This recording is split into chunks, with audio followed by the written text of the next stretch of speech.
So one of the things that you can do in VLC is go ahead and customize out the VLC interface as well. So to do that, what you need to do is go around over here onto the tools menu right here, and then go around onto preferences, and then you get this window up right here.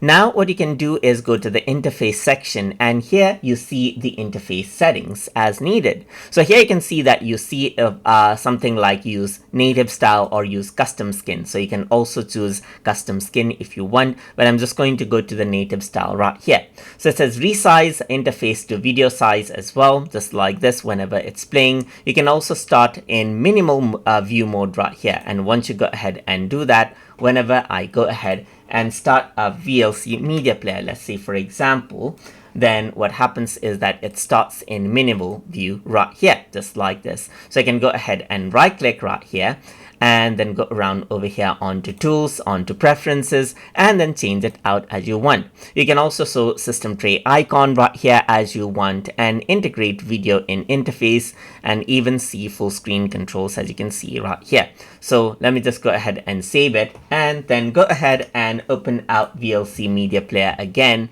And then if I were to go ahead and double click, you can see that I see full controls over here in full screen as well. And that is how you can go ahead and customize out VLC interface. You can go ahead and experiment out with the tools that you have, and then restart to make the changes apply. And that is how you can work around with customizing of VLC interface as needed. So I hope you guys learned something as always.